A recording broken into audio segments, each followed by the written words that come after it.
Electoral process मतलब जो election India में होते हैं उसके प्रोसेस के बारे में बताया गया है कि कैसे इलेक्शन होते हैं, इलेक्शन क्या होता है, इलेक्शन में किसको सारी रिस्पॉन्सिबिलिटीज़ दी जाती है, ये चैप्टर में उसको एक्सप्लेन किया है। Let us begin. Election has played a major role in the working of India's democracy.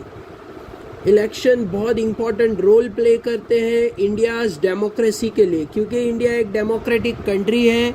यहाँ पे जो डिसीजंस लिए जाते हैं वो पीपल्स डिसीजन होता है, मतलब लोग अपने रिप्रेजेंटेटिव को इलेक्ट करते हैं और वो उनको रिप्रेजेंट करते हैं। Election and representation are two very important process in democracy. Democracy में दो चीज़ें बहुत इंपॉर्टेंट होती है, एक इलेक्शन, दूसरा उसका रिप्रेजेंटेशन। तो रिप्रेजेंटेशन मतलब पीपल, इलेक्शन मतलब वो इलेक्ट करेंगे किसी और को, मतलब किसी पर्सन को अपने बिहाफ पर कि वो उनकी बात जाकर रखे। We know that people's representation are selected through election. जैसे हमें मालूम है कि जो लोगों का रिप्रेजेंटेशन होता है वो इलेक्शन के थ्रू से लोग अपना रिप्रेजेंटेशन देते हैं। Election help to bring a change in power through peaceful manner. Election ऐसी चीज़ है जो पावर को चेंज करता है बिना लड़ाई, बिना डिस्प्यूट्स, बिना प्रॉब्लम्स के। इलेक्शन पीसफुल मैनर से पावर जो है वो चेंज हो जाते हैं।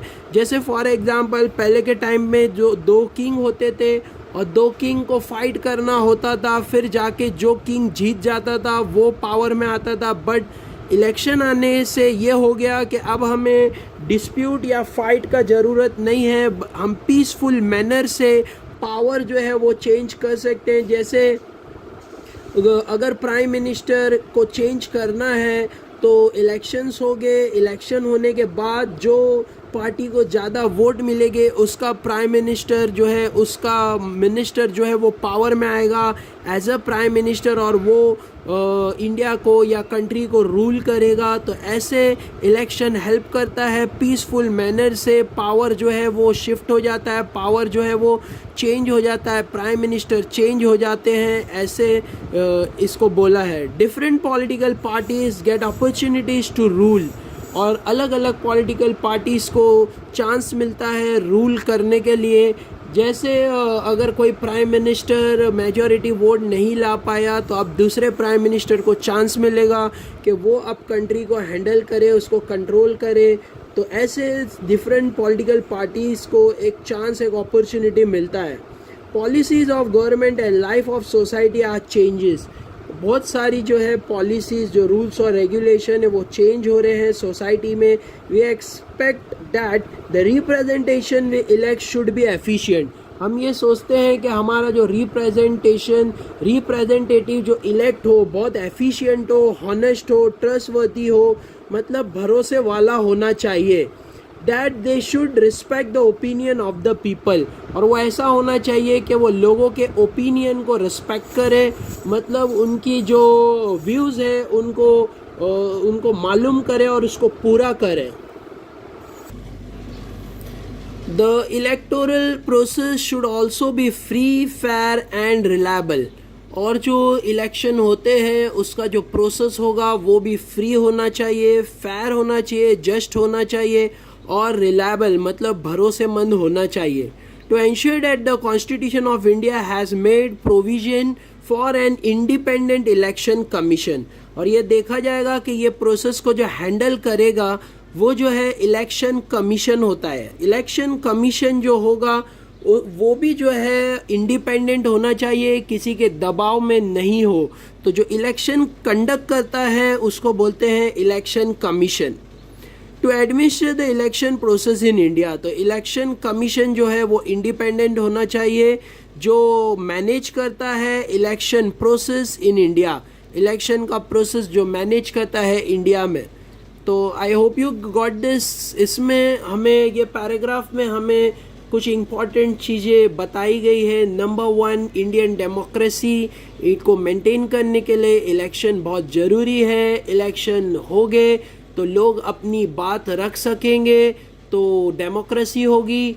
एज वेल एज यहाँ पे बताया गया है कि अगर हम पावर को चेंज करना चाहते हैं, शिफ्ट करना चाहते हैं, तो इलेक्शन बेस्ट वे है जो पीसफुल मैनर से पावर शिफ्ट हो सकता है, मतलब चेंज हो सकता है, और डिफरेंट पॉलिटिकल पार्टीज़ को अपॉर्चुनिटी मिलती है, रूल में आने के लिए एक चांस मिलता है, अपना जो मैनेजमेंट है वो दिखाने के लिए एक चांस मिलता है, एक अपॉर्चुनिटी मिलती है।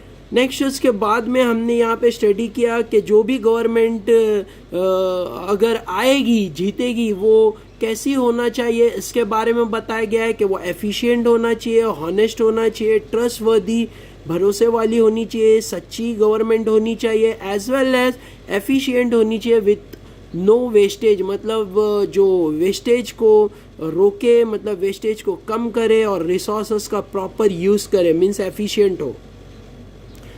एज वेल एज फिर उसके बाद हमें इलेक्शन कमीशन के बारे में पैराग्राफ में बताया गया है कि इलेक्शन कमीशन जो होगा वो इंडिपेंडेंट होना चाहिए, जो इलेक्शन को कंडक्ट करेगा वो इलेक्शन कमीशन इंडिपेंडेंट होना चाहिए, मतलब किसी के दबाव में वो काम नहीं करेगा, उसका एक इंडिपेंडेंट पॉलिसी, एक इंडिपेंडेंट प्रोविज़न होना चाहिए हमारे कॉन्स्टिट्यूशन में, मतलब हमारे लॉ बुक में, मतलब हमारे लॉ के रिकॉर्ड में, मतलब हमारे प्रोविजंस जो होना चाहिए वो इसको इंडिपेंडेंट बनाते हो।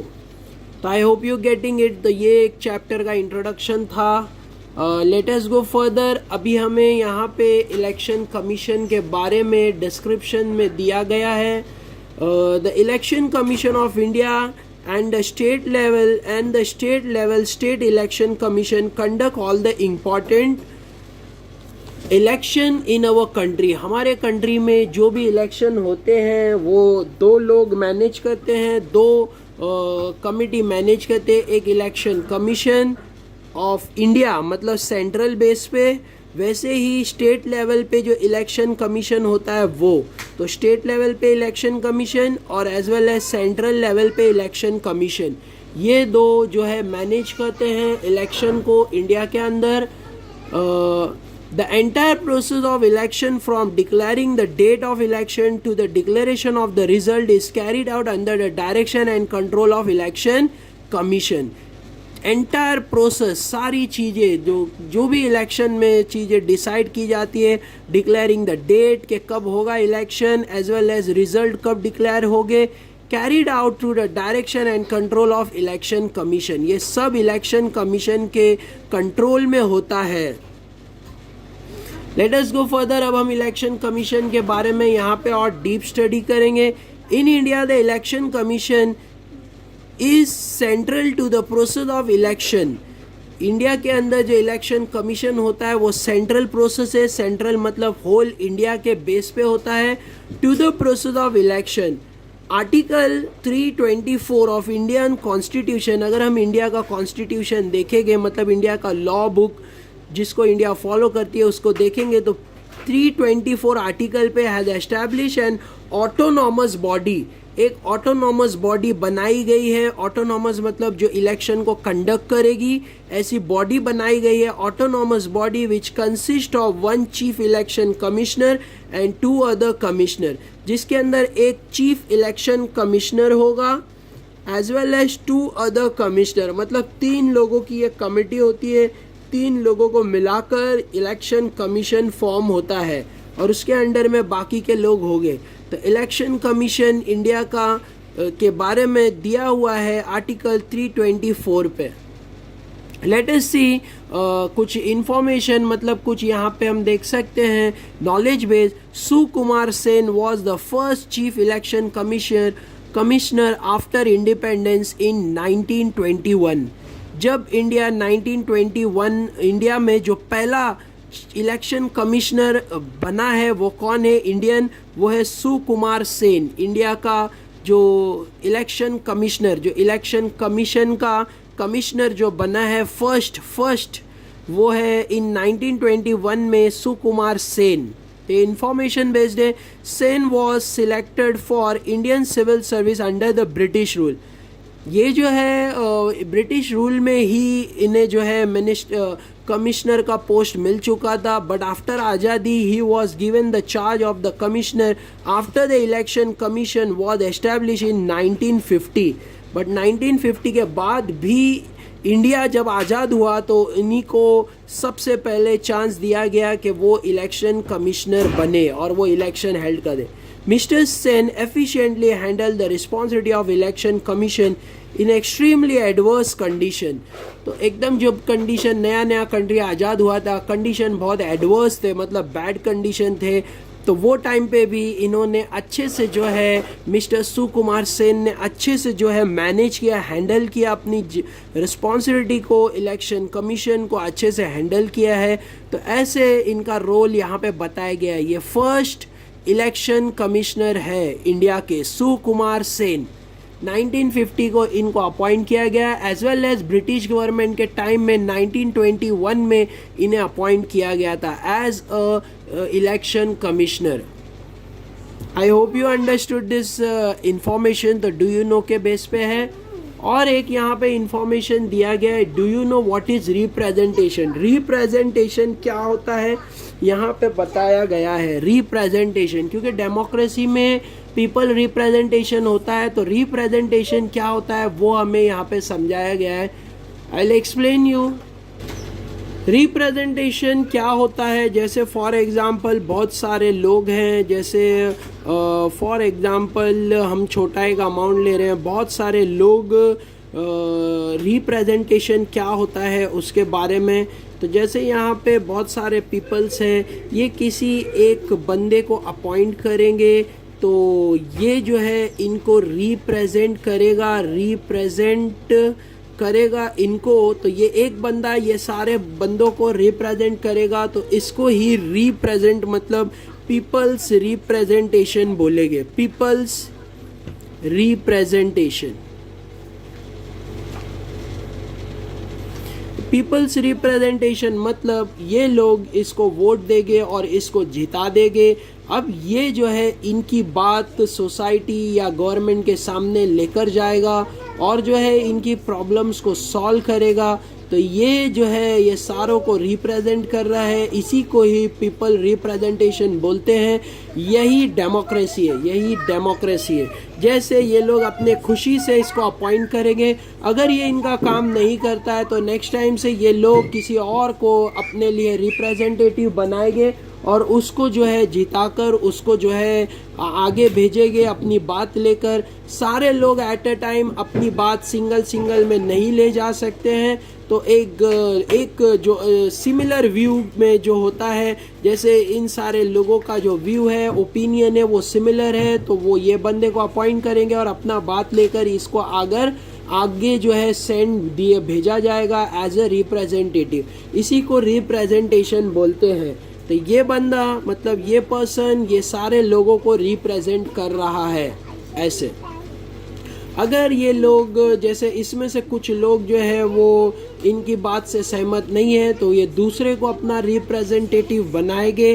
तो ऐसे होगा कि पर्टिकुलर ग्रुप, अभी ये तीन जो है इनको रिप्रेजेंटेटिव बना रहे, फिर ये इनका बात लेकर आगे जाएगा, तो इसको रिप्रेजेंटेटिव बोलेंगे। I hope you are getting it. Representation क्या होता है, सेम वही एक्सप्लेनेशन यहाँ टेक्स्ट बुक में दिया है, पेज नंबर 75 पे। What is representation? Particular population decision making में the resulted in starting the practice of electing some people on the behalf of the entire population. कुछ लोगों को अपॉइंट किया जाएगा सारे पॉपुलेशन के बिहाफ पर, वो रिप्रेजेंटेटिव बन के जाएंगे who could run the government. The representative who form the government are expected to responsible to the people and give preference to the welfare of the people. और ये जो रिप्रेजेंटेटिव है वो लोगों के लिए काम करेगा और उनके जो है प्रॉब्लम्स को सॉल्व करेगा, उनके वेलफेयर के लिए काम करेगा। तो ऐसे रिप्रेजेंटेटिव अपॉइंट किया जाता है, ऐसे रिप्रेजेंटेशन होता है। I hope you understood it.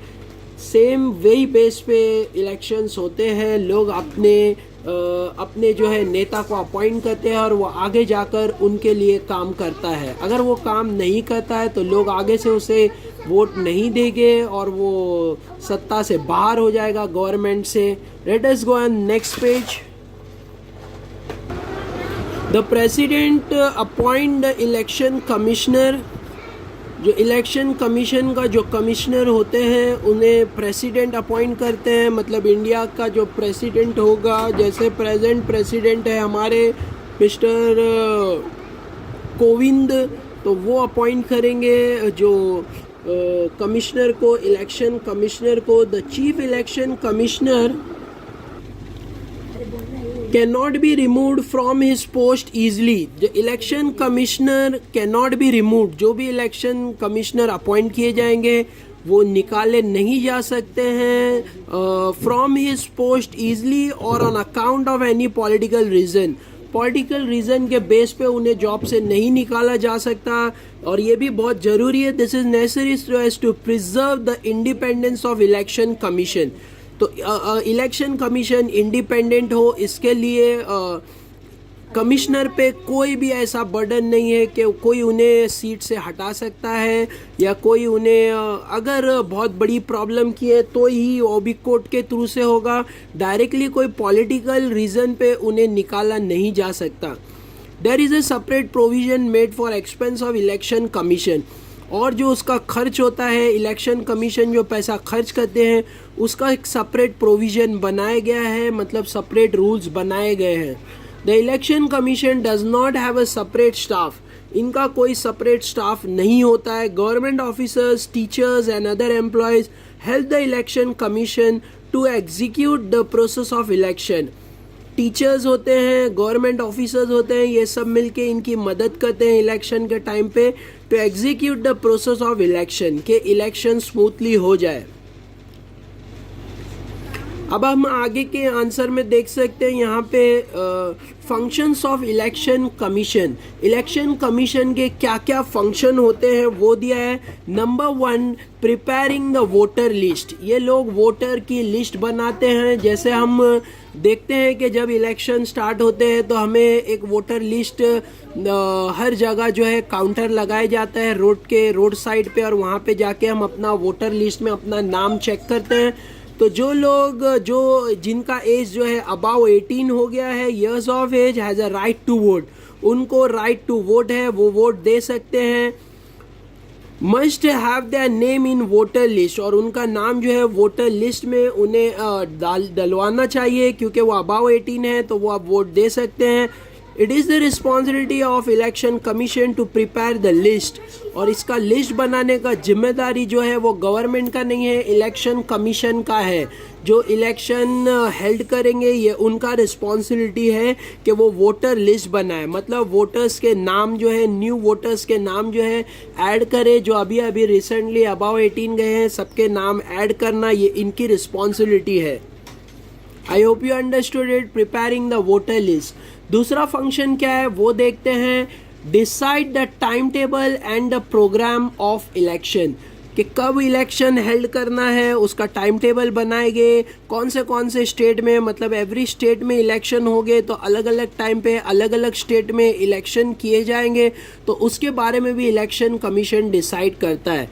Next, scrutiny of the application of candidate. बाद में जब जैसे इलेक्शन डिक्लेयर हो गए हैं, अब जो भी कैंडिडेट रहेंगे वो अपना जो है एप्लीकेशन सबमिट करेंगे लोगों के बिहाफ पे। जैसे फॉर एग्जांपल जो भी नेता रहेंगे वो अपना एप्लीकेशन जमा करेंगे, जैसे कांग्रेस का है, बीजेपी का है, फॉर एग्जांपल आम आदमी पार्टी के हैं। ऐसे लोग जो है अपनी जो है एप्लीकेशन सबमिट करेंगे।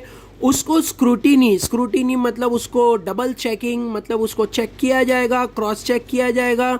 उसको उन लोग स्टडी करेंगे कि यह एप्लीकेशन प्रॉपरली जो प्रोविजंस है उसको फॉलो हो रहा है या नहीं, या एप्लीकेशन प्रॉपर है या नहीं, ये सब चेक किया जाएगा। तो ऐसे जो इलेक्शन कमीशन का रोल है वो स्क्रूटिनाइज करके फिर डिसाइड करेंगे कि ये जो एप्लीकेशन है इन्हें ये एलिजिबल कैंडिडेट है या नहीं है for the contest of election. मतलब इलेक्शन में पार्ट लेने के लिए जो एप्लीकेशन आए हैं वो एलिजिबल है या नहीं है। अगर नहीं होंगे तो उन्हें कैंसिल कर दिया जाएगा, अगर होंगे तो एक्सेप्ट किया जाएगा। नेक्स्ट है उनका नेक्स्ट फंक्शन है give recognition to the political party. अब ये जो है ये एक और फंक्शन है, ये इन्हें रिकग्निशन देंगे। रिकग्निशन मतलब उनका एक साइन और सिंबल होगा जिसको हम पहचान सकते हैं।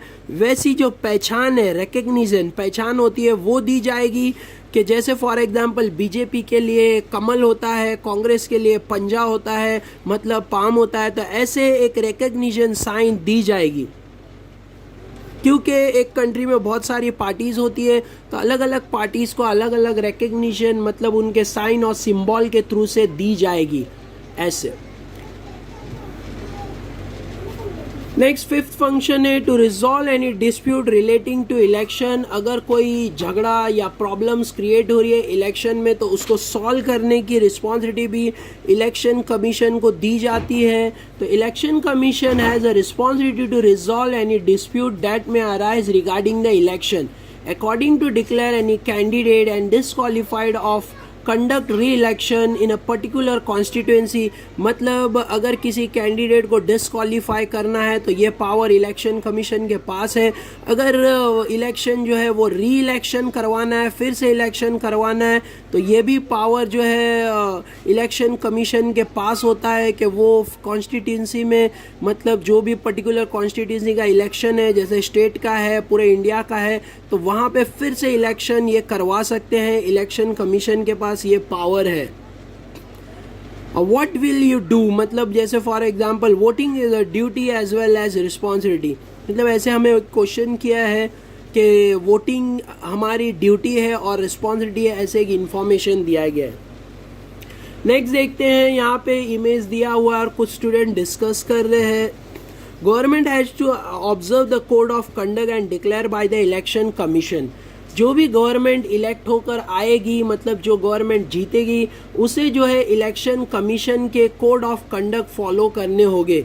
मतलब जो भी गवर्नमेंट बन रही है, तो जीत रही है या इलेक्शन में आई है, उन्हें इलेक्शन कमीशन के कोड ऑफ कंडक्ट होता है, रूल्स एंड रेगुलेशन फॉलो करने होंगे गवर्नमेंट को। अब यहाँ पे हु इज सुपीरियर, कौन बड़ा है, गवर्नमेंट बड़ा है या इलेक्शन कमीशन बड़ा है, ऐसे एक दूसरे से क्वेश्चन किया जा रहा है। तो हम यहाँ पे देख सकते हैं इलेक्शन कमीशन बड़ा होता है और गवर्नमेंट जो है वो इलेक्ट होकर आता है। इलेक्शन कमीशन सारी जो है सेटअप करता है कि कौन सी गवर्नमेंट इलेक्ट होके आएगी। इलेक्शन कमीशन जो है फेयर इलेक्शन करवाता है, जस्ट इलेक्शन करवाता है चेक कर और फिर जो है गवर्नमेंट फॉर्म होती है और गवर्नमेंट रूल करती है।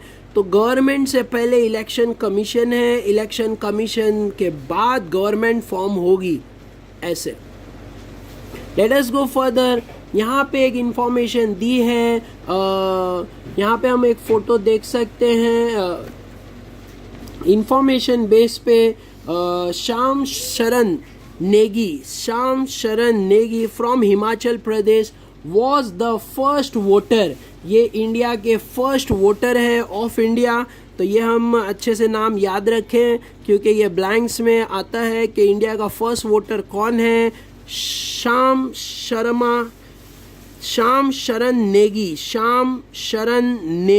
from Himachal Pradesh was the first voter of India. He exercised his right to vote on 25th October 1951. पहला वोटिंग मतलब पहला इलेक्शन हुआ था इन लोकसभा इलेक्शन। तो ये पहले वोटर है जिसका नाम यहाँ पे दिया हुआ है ऐसे। ये इंफॉर्मेशन बेस पे है। यहाँ पे हमें रीस्ट्रक्चरिंग ऑफ कॉन्स्टिट्यूएंसी दिया हुआ है। Restructuring of constituency means reorganising of constituency. मतलब जो है हमारी कॉन्स्टिट्यूएंसी मतलब जैसे लोकसभा हो गया, स्टेट गवर्नमेंट और पूरा इंडिया मिलकर एक कॉन्स्टिट्यूएंसी होती है, या महाराष्ट्र की कॉन्स्टिट्यूएंसी होती है। तो ये हमारा लोकसभा है। The total number of member in Lok Sabha is 543। हमारे इंडिया के अंदर जो लोकसभा के टोटल मेंबर है वो 543 है। However this member are elected, every member represent the constituency. और ये मेंबर्स जो है इलेक्ट होके आते हैं अलग अलग कॉन्स्टिट्यूएंसी से। मतलब जैसे महाराष्ट्र से आए, यूपी से आए, गुजरात से आए, ऐसे। It means there was 543 constituency of Lok Sabha. मतलब टोटल 543 कॉन्स्टिट्यूएंसीज है पूरे लोकसभा में जो अपॉइंट होके आते हैं। creating constituency is the responsibility of delimitation of commission of election commission. मतलब ये जो कॉन्स्टिट्यूएंसीज है उनकी लिमिटेशन को ड्रॉ करना ये इलेक्शन कमीशन का काम है. The delimitation of commission does not come to any pressure while restructuring the constituency. ये किसी भी प्रेशर के अंडर में नहीं होते, किसी भी दबाव में नहीं होते हैं ये कॉन्स्टिट्यूएंसी फॉर्म करने के लिए. तो ये जो 543 कॉन्स्टिट्यूएंसीज है ये इंडिया की जो लोकसभा की स्ट्रेंथ है वो बताया गया है.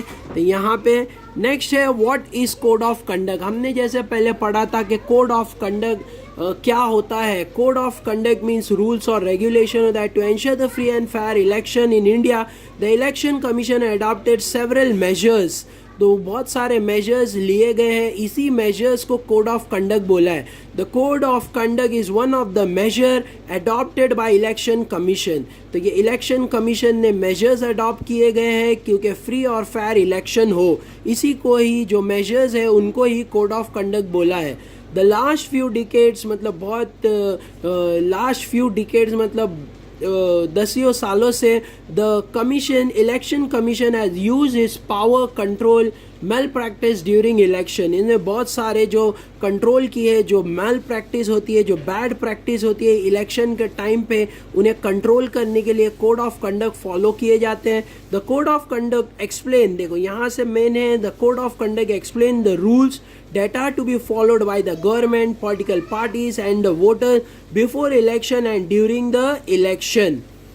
Even the government cannot violate this code of conduct. ये rules को government भी violate नहीं कर सकती है. जो भी government हो उसको भी follow करना होगा election commission के code of conduct. तो ऐसे due to the strict observance of the code of conduct, the last few election the common voters have become confident. क्योंकि election commission code of conduct अच्छे से follow कर रही है तो हमें हमारा हम जो कॉमन वोटर है हमारा कॉन्फिडेंस बढ़ता जा रहा है इलेक्शन कमीशन में. और हम ऐसे सोच रहे हैं कि जो वोट दिया जा रहा है वो बराबर जिसको मिलना चाहिए उसको मिल रहा है, ऐसे हमें समझ में आ रहा है. Challenge in conducting free and fair election. बहुत सारे जो चैलेंजेस होते हैं इलेक्शन कंडक्ट करने के लिए, तो वहाँ पे बहुत सारे चैलेंज क्या क्या है. जैसे for example misuse of money take place to great extent. क्योंकि इलेक्शन के टाइम पे बहुत ज़्यादा पैसों का जो है हेर फेर होता है तो वो टाइम पे इलेक्शन कमीशन बहुत सारे मेजर लेता है to stop such misuse of money कि लोगों को रिश्वत देकर जो है वोट मांगा जाता है. तो ऐसे टाइम पे इलेक्शन कमीशन का मेन रोल है. Many political parties give election tickets to the candidate. बहुत सारी पॉलिटिकल पार्टीज जो है टिकट्स देती है कैंडिडेट्स, ऐसे कैंडिडेट्स को जिसका क्रिमिनल बैकग्राउंड होता है. मतलब जो कुछ गुनाहों में क्रिमिनल होते हैं, मतलब चोरी है, डकैती है, ऐसे क्रिमिनल लोगों को टिकट दिया जाता है. This result not only in criminalisation of politics. इसकी वजह से हमारा पॉलिटिक्स भी ख़राब हो रहा है. तो election commission faces a problem. तो बहुत सारी प्रॉब्लम्स आती हैं. Elections are conducted in free environment. तो फ्री एनवायरनमेंट में इलेक्शन नहीं हो पाते हैं. Another major challenges in violence during the election, the extent of violence are increased. बहुत सारी जो वायलेंस जो होती है, किधर झगड़ा हो रहा होता है, किधर जो है वोट लूटे जाते हैं, वोटों को धमकाया जाता है. तो ऐसे टाइम पे इलेक्शन कमीशन के लिए बहुत चैलेंजेस हैं कि इसको कैसे टैकल करें. तो आई होप यू अंडरस्टूड इट. जो चैलेंजेस कंडक्ट होते हैं, जो चैलेंजेस फेस करने होते हैं इलेक्शन कमीशन को, क्योंकि फ्री और फेयर इलेक्शन हो, तो ये सारे चैलेंजेस बताए गए हैं. नेक्स्ट आंसर में हम देखेंगे रिफॉर्म्स. क्या क्या रिफॉर्म्स लाए गए हैं, मतलब क्या क्या चेंजेस लाए गए हैं. Election is in continuous process. The future of democracy. People on election, electoral process become reliable. If the election process get improved, some reforms are suggested below. What will be its effect? मतलब जो reforms है वो यहाँ पे दिए हैं. क्या क्या reforms किए गए हैं. Number 1, to increase the participation of women. Women's का पार्टिसिपेशन वोटिंग के अंदर बढ़ाया गया है कि वुमेन्स को भी वोटिंग में पार्टिसिपेट किया जाएगा. To increase the participation of women in politics, the political party should give 50% candidature to the women candidate and try to ensure that they get elected. और वुमेन के बारे में उनकी मदद करनी होगी और वुमेन को टिकट दिया जाएगा ज़्यादा से ज़्यादा, मतलब 50% वुमेन को टिकट मिलना चाहिए इलेक्शन में.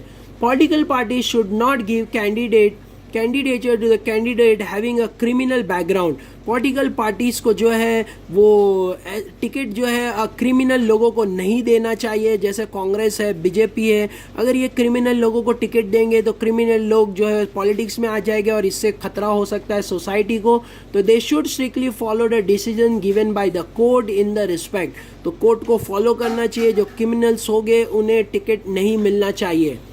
The government should take care of the election expense. और जो भी इलेक्शन का खर्च आएगा उसका वो टाइम का गवर्नमेंट वो खर्च उठाएगी. The ensure the parties will not make miss use of money. और जो भी पार्टीज इन्वॉल्व है इलेक्शन में वो मनी का मिस यूज नहीं करना चाहिए. Mismanage of money during the election can be stop. Representation of People Act should be amended so that the candidate having a criminal background would not be able to participate in the election. अभी जो reforms किए गए, जो changes किए गए हैं उसमें यह भी है कि ऐसे लोगों को अलाउ नहीं किया देना चाहिए कि वो कैंडिडेट, मतलब जो ऐसे क्रिमिनल बैकग्राउंड के लोग हो उन्हें वो इलेक्शन में खड़ा करे. तो ऐसे लोगों को टिकट नहीं मिलना चाहिए. यहाँ पे हम देख सकते हैं कि journey from ballot box to EVM. पहले जैसे पुराना मेथड ये था कि हम चिट्ठी में नाम लिखते थे पार्टी का और जो है वो चिट्ठी को हम ये बॉक्स में डालते थे और ये जो है बैलेट बॉक्स होता था. फिर ये बॉक्स को खोला जाता था और वो चिट्ठी काउंट की जाती थी किसी के नाम की. फिर वो लोग जो है जो इलेक्शन जीते हैं उनका नाम लाया जाता था. बट अभी ये सिस्टम जो है वो ख़त्म हो गया है. अब ये वाला सिस्टम स्टार्ट हुआ है, इसे ईवीएम बोलते हैं, मतलब इलेक्ट्रॉनिक वोटिंग मशीन. तब ये सिस्टम फॉलो किया जाता है. ये मॉडर्न मेथड है. तो इसके बारे में इंफॉर्मेशन यहाँ पे दी गई है. ये बैलेट बॉक्स है, ये ईवीएम है. तो ये जर्नी बताई गई. The first election in independent India was held in 1951-52. पहला इलेक्शन इंडिया में 51 में हुआ है. This was the beginning of shaping of democracy through the electoral politics. In the initial election, मतलब बिगनिंग में ballot box was use. Starting में ballot box use किए जाते थे. Were use for the purpose of voting. The use of EVM machine stated from the decade of 1990. Started मतलब कब से start हुआ? 1990 से मशीन का यूज स्टार्ट हुआ, मतलब ईवीएम का यूज स्टार्ट हुआ. Many things could be achieved because of voting machine. If the voter do not want to vote for any candidate, they could choose an option of none of the above. एक और option यहाँ पे आ गया. अगर जैसे for example हमें किसी को भी वोट नहीं देना है तो एक और बटन इसमें आता है जिसमें नन ऑफ द अबाव, मतलब मुझे किसी को भी वोट नहीं देना है, ऐसे वोट को क्लिक किया जाएगा. ऐसे जैसे इसका जो शॉर्ट फॉर्म है नोटा, NOTA, तो वो हर मशीन के ऊपर वाले पार्ट में लिखा रहेगा कि not none of the above. This option can be given only because of the voting machine. और ये वोटिंग मशीन में ही पॉसिबल है, ऐसे बैलेट बॉक्स में ये पॉसिबल नहीं है. It has become easily for disable people, दिव्यांग, जैसे जो लोग हैंडीकैप होते हैं उनके लिए भी बहुत अच्छी है machine to vote. It reduce the cutting of trees, क्योंकि बैलेट पेपर में पेपर लगेगा तो पेपर जो है वो झाड़ से बनता है, झाड़ को काटना पड़ता है फिर पेपर बनता है. तो यहाँ पे पेपर का यूज़ कम हो जाएगा. And thereby help in protection of environment, इससे हमारा एनवायरनमेंट भी बचेगा. It has also been possible to have early declaration of election result, और इसका रिजल्ट भी जो है वो जल्दी आ जाता है. इसका रिजल्ट बहुत टाइम कंज्यूमिंग है, इसका रिजल्ट जल्दी मिल जाएगा क्योंकि मशीन है, रिजल्ट डायरेक्टली दे सकता है. I hope you understood this. Ballot box के जो वीकनेस है और जो इलेक्ट्रॉनिक मशीन की जो इम्पोर्टेंस है वो इसमें बताई गई है. I hope you understood this. Answer ये आगे हमें आंसर में भी आ रहा है. Let us go further. Next text book के पेज नंबर 80 पे लास्ट पेज लेसन का इलेक्शन, जनरल इलेक्शंस जो होते हैं, जनरल इलेक्शन मतलब इंडिया में जो इलेक्शन होते हैं लोकसभा के, इलेक्शन हेल्ड एवरी 5 years, 5 साल में, हर 5 साल में इलेक्शन होते हैं, आर कॉल्ड जनरल इलेक्शन, इसी को जनरल इलेक्शन बोलेंगे। अच्छा, मिड टर्म इलेक्शन क्या होते हैं ये अंडरस्टैंड करने के लिए नोट दिया हुआ है। मिड टर्म इलेक्शन क्या होता है? If the elected government lose is majority before completing its term in the parliament, or if the party of the coalition government withdrew their support, resulting into the loss of majority support of the government, and if no alternative government is possible, मतलब जो party जीत के आई थी वो बीच में ही अपनी majority loose कर गई। मतलब जैसे फॉर एग्जांपल 5 साल का टर्म था, बट ये लोग जो है जीत के तो आए थे, बट 2 पार्टी मिलकर एक गवर्नमेंट बनी थी, और फिर ये लोग जो है उसमें से बीच में से कुछ पार्टी ने अपना सपोर्ट जो है वो विड्रॉ कर लिया, सपोर्ट हटा लिया, तो क्या होगा, जो मेजॉरिटी थी वो कम पड़ जाएगी और ये जो है पार्टी ब्रोक हो जाएगी, और फिर ये पार्टी फुल 5 साल रूल नहीं कर पाएगी। तो बीच में ही ये पार्टी और भी कोई सपोर्ट नहीं मिल पाएगा गवर्नमेंट को कंटिन्यू करने के लिए, तो फिर से इलेक्शन हेल्ड किए जाएंगे before the completion of the term, time से पहला फिर से इलेक्शन हो गए, इसी को ही बोलते हैं मिड टर्म इलेक्शन। तो 5 साल हुए नहीं फिर भी इलेक्शन हो रहे हैं, इसको मिड टर्म इलेक्शन बोलते हैं। नेक्स्ट है by election. If elected representative in Lok Sabha, Vidhan Sabha और the local self government resign और due to his her death his seat become vacant, the election are held for that vacant seat, this is called by election। जैसे for example किसी minister या chief minister का death हो गया, अब जो है उसकी पार्टी, उसकी जो सीट जो है वो खाली है, या उसने रिज़ाइन कर दिया है कि मैं अब रूल नहीं करूँगा, ऐसे टाइम पे फिर से इलेक्शन हो गए, तो वो इलेक्शन को बोलते हैं बाय इलेक्शन। तो ऐसे इलेक्शन को बाय इलेक्शन बोलेंगे। I hope you understood it. General election 5 साल में होते हैं। मिड टर्म इलेक्शन, अगर कोई पार्टी अपनी मेजॉरिटी लूज़ कर गई बीच में ही, मतलब जो जितने मेंबर्स वोट करके आए थे वो लोग पार्टी को छोड़कर चले गए, तो वो टाइम पे फिर से इलेक्शन हो गए, और उसके बाद होता है बाय इलेक्शन। बाय इलेक्शन में अगर कोई पार्टी ने रिज़ाइन कर दिया है, या तो किसी जो है टॉप लेवल के जो चीफ मिनिस्टर की डेथ हो गई है, मिनिस्टर की, प्राइम मिनिस्टर की डेथ हो गई है, वो टाइम पे फिर से इलेक्शन किए जाएंगे, जिसको बोलते हैं बाय इलेक्शन। सीट फिलअप करने के लिए, जो वैकेंट सीट होगी उसको फिलअप करने के लिए इलेक्शन किए जाएंगे, उसको बोलते हैं by election. This are all the forms of election. I hope you understood it. Next इसके बाद इसका एक्सरसाइज है। एक्सरसाइज बहुत ईजी और सिंपल है। हम थोड़ा ब्लैंक्स देख लेते हैं। The election commissioner is appointed by the dash, answer आएगा प्रेसिडेंट। कमिश्नर को अपॉइंट करता है president. Dash was appointed as a first chief election commissioner of independent India. तो हमने स्टडी किया है एस सुकुमार सेन, ये जो है इंडिया का जो है फर्स्ट चीफ इलेक्शन कमिश्नर है। नेक्स्ट हमें दिया है constituencies are created by dash committee of election commission, मतलब जो कॉन्स्टिट्यूएंसीज क्रिएट की जाती है वो कौन क्रिएट करता है, तो वो है डिलिमिटेशन कमिटी। डिलिमिटेशन कमिटी, ऐसे। This will be our answer. I hope you understood all this. बाकी का जो है वो हम क्वेश्चन पढ़कर आंसर फाइंड कर लेंगे। You can easily get it. Check the lesson properly, read and listen the explanation properly. I hope you will understand it properly. Thank you for watching. Thank you all. Take care. Don't forget to subscribe and share with your friends. Thank you all.